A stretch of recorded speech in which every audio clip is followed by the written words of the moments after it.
welcome to the 47th commencement of Rocky Mountain High School, and as far as I know, the first virtual one. 2020 has been unique, to say the least. It's been historic, unprecedented, monumental, and you, class of 2020, have been at the center of it all. It's all part of your history, and hopefully you felt the love from Rocky, from the community, and really from all around the nation, as so many have made a point of celebrating you in the midst of all the uncertainty around us, and you deserve that. I'm one of the lucky ones that gets a chance to share some final thoughts with you, so I consider that an honor. Today, what I hope to do is talk to you about 3 words and then leave you with a homework assignment, but I'll explain that in a moment. First off, the 3 words: self, purpose, and place. Our mission statement that we unveiled in the fall at our back-to-school assembly, which admittedly feels like almost 3 years ago. First word, self.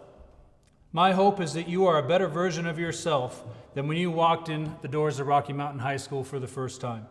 And how does that happen, or what does that even mean? It's all the daily experiences, all the learning, all the relationships built into one that make up so much of who you are. This fourth quarter has been difficult for many of us, but difficult isn't bad. It's not impossible, it's just difficult. And this version of yourself has shown that you can do difficult things. Just by finishing, you have demonstrated that you are an overcomer, and that's one of the greatest qualities you can have. Think about it now. You have the answer for every interview for the rest of your life. When they say, tell us about a time you faced adversity and what did you do to overcome it? Boom, here you have it, your senior year. You also have bragging rights against your siblings, your friends, your parents, or even an eventual child that says, man, my senior year was tough. I didn't like the DJ at prom, or it rained. Well, you have a great story for them as well. I'm very confident that each one of you are the best version of yourself that you have seen so far. I've seen that best version throughout the year, how you gave back during adoptive family, your hard work paying off in the classroom, athletics, performing arts, all the scholarship money that was earned. Also, just how you treat each other and how you represent us around the district, the community, and the state. But there is so much more to come for you, and you're equipped to continue on your process of self-discovery. I truly believe that. Second word is purpose. I'm hopeful that now you have a better understanding of why you are on the planet, how your unique set of skills can mesh with your passions to make the greatest impact on our world.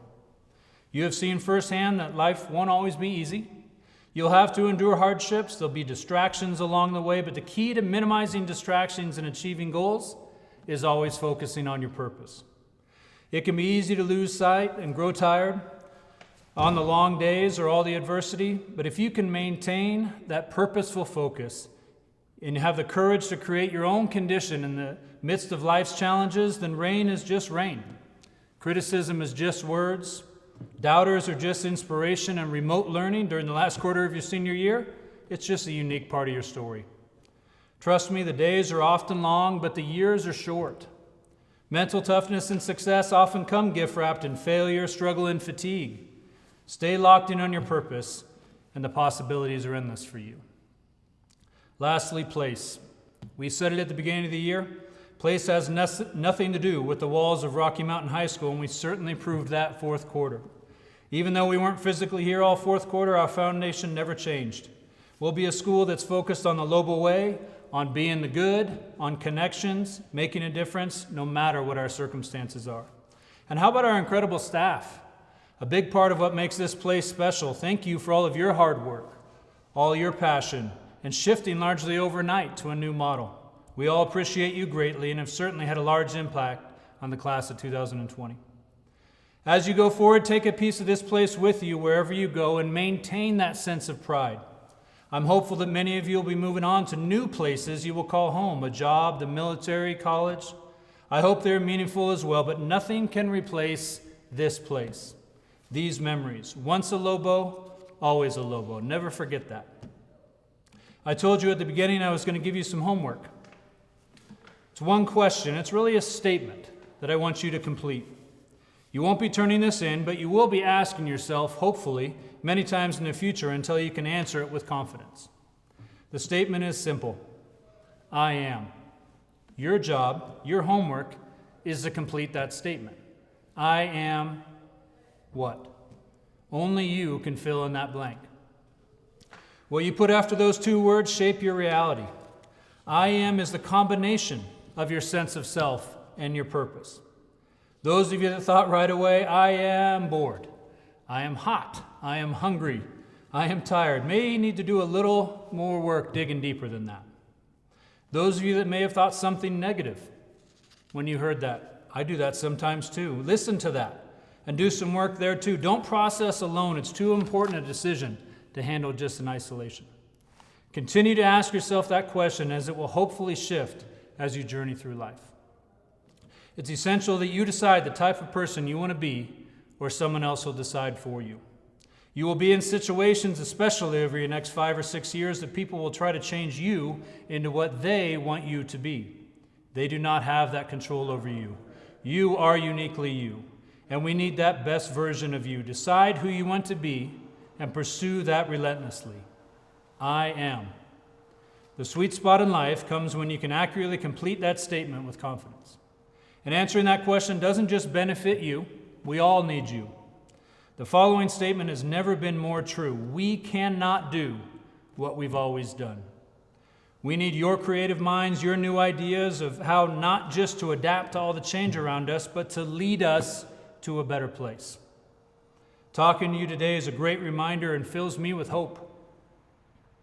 There is fear and uncertainty out there, health scares, political unrest, real stuff all over the place. And I thank you for being who you are, for overcoming adversity and showing us that there is a bright future and hope will indeed triumph over fear. So class of 2020, I'm excited for you. Today is the day we transition from where you are to where you are from. You are now a member of a very special club. You will be an alum of Rocky Mountain High School, a Lobo for life. Use that platform. Use what you have learned. Take the Lobo way with you. Take that internal motivation as to what makes you uniquely you and go out and inspire others. You are overcomers. You are Lobos. You are the class of 2020, and I will hold a special place in my heart for each one of you. I love you, class of 2020. Congratulations. Thank you.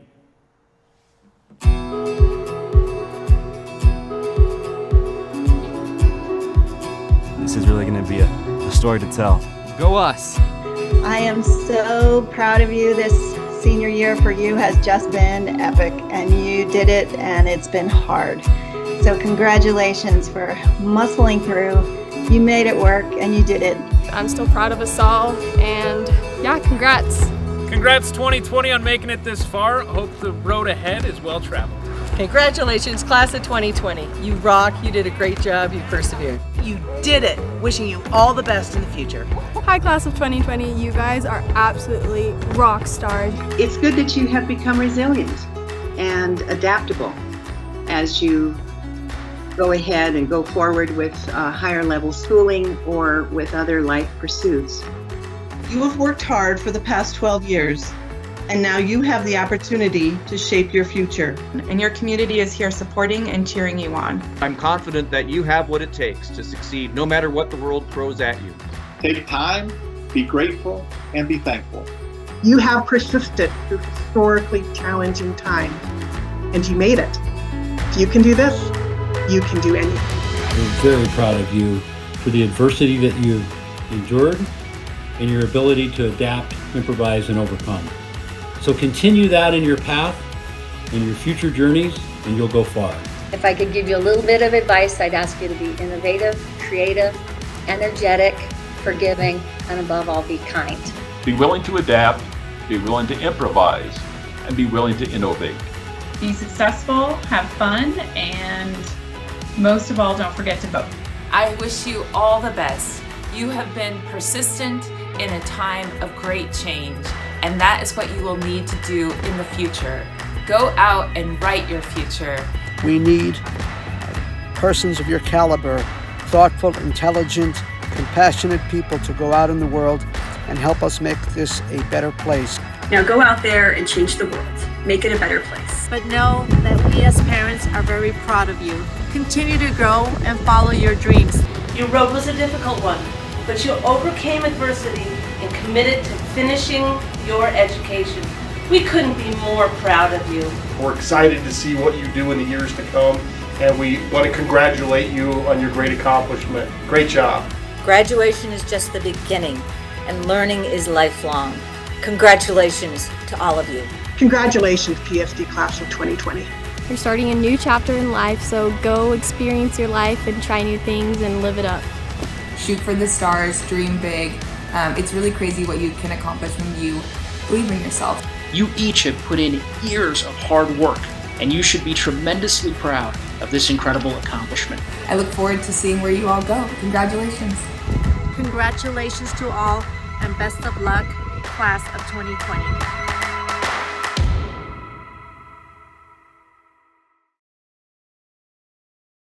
Hello, Class of 2020 graduates. You are now high school graduates. Congratulations. You have endured so much, so many difficulties, so many disappointments, so many canceled events, and I am sorry that this happened to you. But I'm recording this in my graduation robe because I am super hopeful that we will be able to get together and celebrate your graduation in person. It'll be a little bit different, but I believe it's going to happen, and I hope that you will be able to be there. I'm so proud of you, and I know your families are proud of you too. You have overcome, and it hasn't been easy, and now you are high school graduates. Congratulations. It's time to celebrate. You did it, and everyone is proud of you and wishes you the very best in whatever you do next. Good morning, Class of 2020. I imagine this day to be in the setting of Moby Arena back on May 23rd. All of our friends and family roaring for us as we cross the stage and receive that diploma. I imagine this day to be hearing our loved ones rallying behind us for one last handshake from Dr. Woodall. I imagine that the exhilaration from this day would be infectious. Yet here I am at Rocky Mountain High School speaking to you all about this day we've worked 12 years for, and that handshake I imagined is forbidden, and a hug for my loved ones is daunting to me. Despite this elephant in the room, I feel grateful.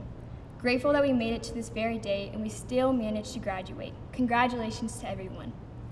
What a year it has been to get to this point. It was a big one for us all. We witnessed Mr. Gainley's last year of the very well-known Fireball Friday, collectively a whopping 207 boxes of fireballs for his students. At last, we got to experience the epic balloon drop on the dance floor we've all been asking for. Shout out to Drew Agnew. We lived to see Dr. Woodall doing the worm on the gym floor at the homecoming assembly. We overcame being overwhelmed and afflicted with senioritis. What is more, it's been decided that we are by far one of the most classy graduating classes at Rocky Mountain High School. As I reminisce through this year, I think we've all had that one pivotal moment in our lives. Well, mine happened to be in the mountains on a student council retreat at the commence of a new school year. After Mr. Leafouse served a home-cooked meal to all of us students, he stood before us in the center of the room, and on this day and in this moment, he shared something with me that I still deeply cherish. With a sense of benevolence in his words, he told us, "It's not about you. It's not about you." These words came as a surprise to me. In fact, I was shocked to hear these words because before that very moment, I was taught that high school is a time we were supposed to achieve. It was about us, I thought. It's common knowledge that high school is a time to set ourselves up for our future. I was told to build that resume, succeed academically and athletically, and to maintain that GPA because that was what defined what our future would entail. All the while, we are simultaneously comparing ourselves to our peers. Who has the best hair, Ben Patchen or Mr. Shower? Who can win the debate, Garrett Wilson or Kat DeMarais? Who has the best beard, Mr. Flicked or Brian Bruxford? I still think he should have won No Shave November. All jokes aside, I realize that we are far too easily pleased by the magnitude to which we succeeded, and we miss out on so much more. It's easy for us to be consumed by this mindset of achievement and comparison against others, to think that your high school career and future is a time to focus on you. It's achieve, achieve, achieve. It's not about you. I continue to ponder this, and let me tell you what I learned from this, and maybe it'll resonate with you too. It isn't about us. No, today is actually not about us. nor is the life ahead of us about us, but it's about the legacies that we leave. We left the grounds of Rocky Mountain High School and our high school careers without the opportunity to say goodbye, and I think our assumption was more days like that were coming. As Andy Bernard from The Office put it, I wish there was a way to know you were in the good old days before you've actually left them. You see, I wish that I treated that last day in high school differently. I wish that I would have known to take pleasure in the noise of passing period, or standing at the rocks for my last time, or even to visit with my teachers more often. I wish I would have cared less for the measure of my accomplishments, but rather the mark that I left at Rocky. Through these uncertain times came realizations about life that would otherwise be overlooked. Class of 2020. As Mr. Leafow puts it, it's not about you. It's about pursuing what life gives you with great passion and a purpose, and leaving whoever you crossed paths with a little more joy and kindness. Today is not about us, but a celebration for the legacies that we all made. Congratulations, and from the bottom of my heart, I'm proud to say I'm class of 2020. Thank you. Hey, thanks for coming, you guys. My wife Bonnie and I just celebrated our 25th wedding anniversary this last week. When we got married, I was an executive in the electronics industry, making about $250,000 a year. A year later, I walked into our president's office, turned in $2.5 million worth of stock options, and walked out the door to become a $25,000 a year high school science teacher and volleyball coach. I'm obviously not here to provide you with any financial advice. So why am I here? I've literally been asking myself that question for the last 6 months as I've struggled with what to speak with you about here today. I'm incredibly honored to be asked to speak to you, but it's also a burden that I've been weighing heavily on. This is a once-in-a-lifetime opportunity, and I need to do it justice. In what will be but a few short minutes together, I hope that we can share some emotions, both raw and tender, share some laughs, and maybe a connection or two that will benefit us as we continue upon our paths. I find this happens most often in my room when I'm willing to be vulnerable and share a story about my life with my students. I believe that is why you asked me to speak to you here today. In fact, some of you asked me to share a very specific story, and I want to try and honor that for you. You don't want to hear a boring old graduation speech full of fancy quotes and calls to action, or you wouldn't have asked a schmo like me to give it. Everything meaningful that I've ever accomplished in my life began with the taking of a huge risk. Usually, they began an epic disaster and ultimately morphed into something amazing. So I came here today to tell you a story, to share with you something very personal to me in hopes that there's a timely message in it for us all. When my wife Bonnie and I decided to try and have a child, we ran into some pretty extreme fertility issues.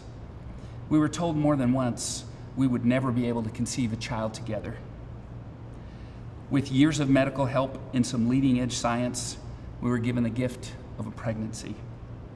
On the day we learned of our miracle, I suggested to Bonnie that we mark the occasion with something that would constantly remind us of all that we had gone through to get to this day. I bought us a very nice pair of diamond earrings, and we decided we would each wear one to mark this significant event in our lives. So we went down to the mall, and they let me hold a stuffed bear while they pierced my ear, and Bonnie did the same.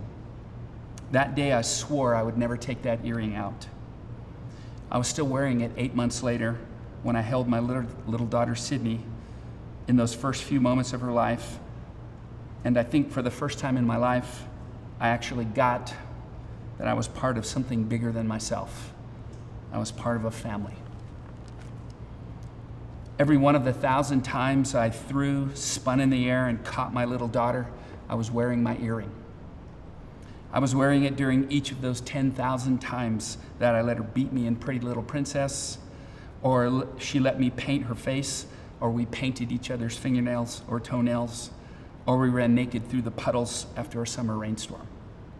Well, at least she was naked. I was wearing it when Sydney and her little friends decided to form a gang when they were in kindergarten. I got to be in the gang, but only because they needed me to drive them to McDonald's for Happy Meals and the ball pit. We had our own gang sign.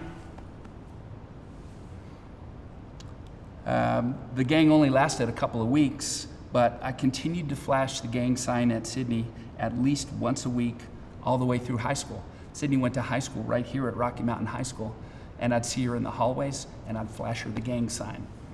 And she would give me a look like, oh. Or I'd see her in the commons with her friends and I'd flash her the gang sign. And she would give me this look like, Dad. Or I'd see her in my class, she actually took chemistry for me, and I'd flash her the gang sign, and she'd give me this look that only a daughter can give their father, like, I'm going to kill you in your sleep. Well, why have children if you can't humiliate them in public? That's what I always say. Sydney goes to CSU now and lives here in town. Every time I see her, I still flash her our gang sign. I think it's more meaningful to her now, and she actually flashes it back. It's a little thing, it's special. To me, it means I'm still here for you. I will always be here for you. My love for you is unconditional. No man will ever love you like I do. In the first grade, Sydney had her first boyfriend. His name was Miles. Being a science teacher, I called him Kilometers. I don't think he ever got it. I was wearing the earring when Kilometers dumped Sydney on Valentine's Day during her kindergarten year, and she spent most of the rest of the weekend crying in my lap. I was wearing it when Sydney first asked me where babies come from. She was in the second grade. I told her they come from the hospital. She was fine with that for about a year when she finally asked me, well, how do the babies get to the hospital? I told her that the babies go to the hospital in their mommy's tummies. She was fine with that for about another 6 months. And then she asked me, well, how do the babies get into their mommy's tummies? And I told her that, well, the mommies have the eggs and the daddies have the seed, and the eggs and the seed get together and the babies grow inside their mommy's tummy. And she thought that was awesome for about another 6 months, when she finally asked the big question. Well, how does the seed get from the daddy into the mommy? Well, as per our normal discussion, Sydney was in the back seat in her car seat and I was driving, so I thought I'd better pull off the road for this one. So I pulled off the road and I turned around and I explained to her how it all happens. And she thought that was just great. And I was like, wow, that was so much easier than I thought that was gonna be. So then I pulled back on the road and started driving. And all of a sudden I hear Sydney screaming in the back seat, Daddy, do I ever have to do that? I never want to do that. Please tell me I never have to do that ever, ever, ever in my life. And I was actually pretty okay with that. I was wearing it when I took the wheels off Sydney's bike and she hated me for a week. I was wearing it when we buried Kevin, Nick, and Joe. Sydney named all her guinea pigs off after Jonas Brothers. Through all those middle school tears and drama, I was wearing my earring. I learned more than I ever wanted to know about K-pop wearing my earring. I was wearing it when I taught Sydney how to drive right here in Rocky Mountain High School parking lot. And her first crash victim was a Dipsy dumpster right out here in the senior parking lot. Man, she pounded it. I was wearing it that night during her junior year when the entire gym couldn't breathe for 2 minutes, watching Sydney nail her beam routine to help Rocky onto the podium at the state gymnastics tournament. I wore it during her rehab from ACL surgery 2 months later, and the torturous exercises she and I had to do every hour of the day for weeks. I was wearing it when after 5 hours, she finally came out of the bathroom in her prom dress, and I knew that my little girl was no longer my little girl. At her 18th birthday celebration, Sydney received a small box and an individual letter from Bonnie and an individual letter from me. In the small box was a well-worn pair of diamond earrings. Sydney has given me her permission, so I'd like to share with you a piece of what I wrote to her in that letter. I wear this earring because it symbolizes to me the miracle that you are and my undying commitment to you as my daughter. I've had this earring in my ear nonstop for 18 years. It reminds me every day how truly blessed I am to have you as my daughter. Something will happen every day to remind me that I have this earring in my ear, and I will use that recognition to thank the powers to be for bringing you into my life. I relish the opportunity to tell people about this earring whenever they ask about why I wear an earring. I find it particularly enjoyable to tell a classroom full of students about the miracle that you are when they ask about my earring. I knew from the start that at some point I wanted to give you back this set of earrings. I wanted it to be at a special time in your life, a time when you might need to be able to keep me as close to you as I have kept you close to me for all these years.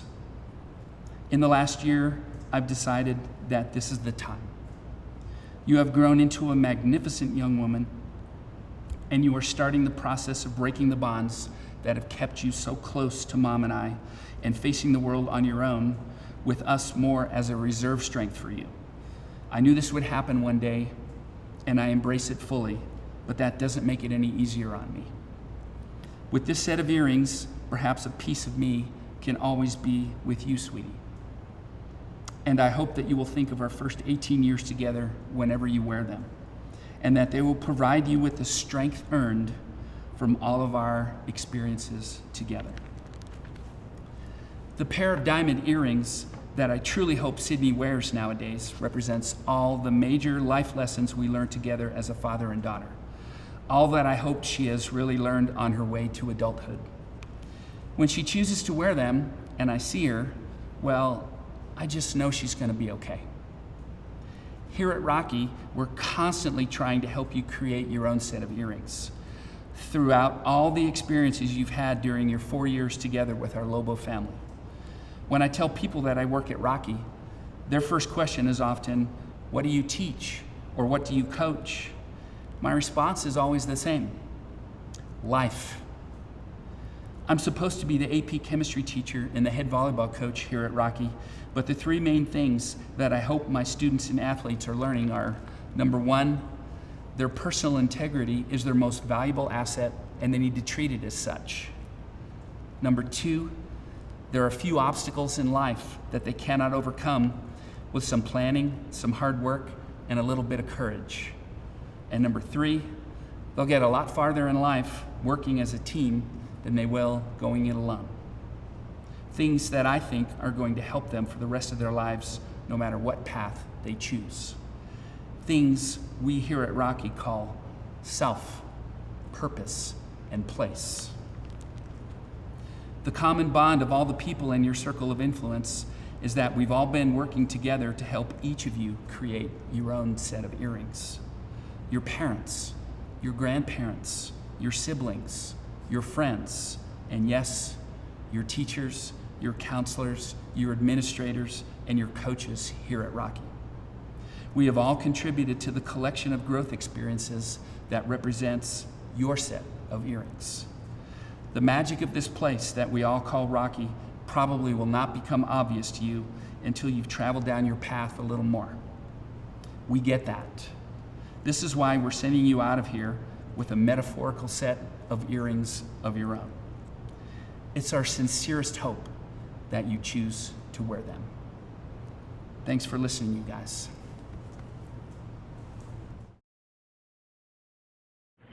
Graduating students, as president of the Poudre School District Board of Education, and on behalf of the entire Board of Education, and with extra recognition for your courage and resilience in this extraordinary year of the coronavirus, I confer diplomas unto you, the graduates of 2020. Congratulations.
As our final moments together come to a close, we stand in the presence of all as alumni of Rocky Mountain High School.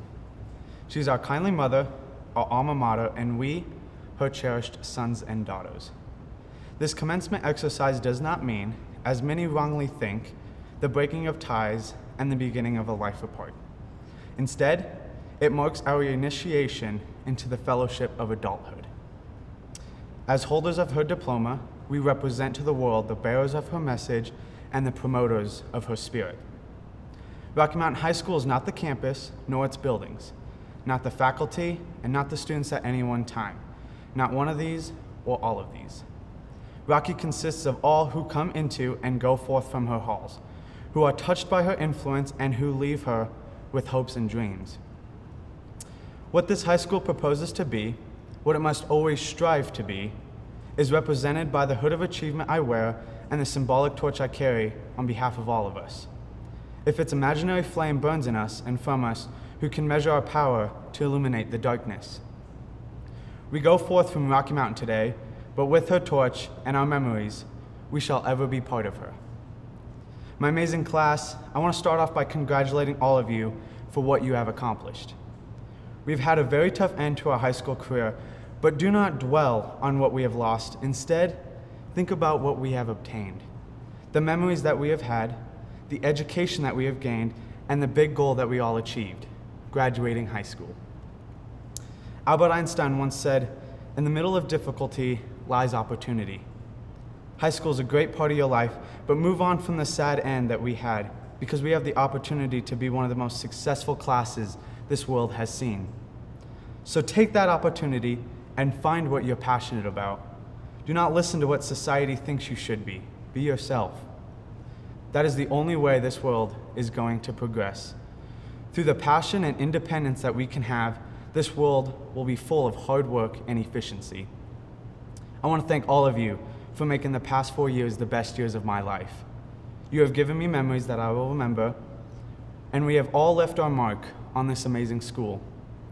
So leave your mark on where you go next. Make a difference in another person's life, no matter if it is 1 or 100. I am proud of each and every one of you, and I hope that you will stay in touch with me and one another. And one last thing, always remember throughout your life what the Lobo Way means to you. I bid you farewell, but only in the sense that I pray you each may fare well. God be with you who remain in her keeping, and go with us as we choose our separate challenges. And now, the class of 2020, please turn your tassels.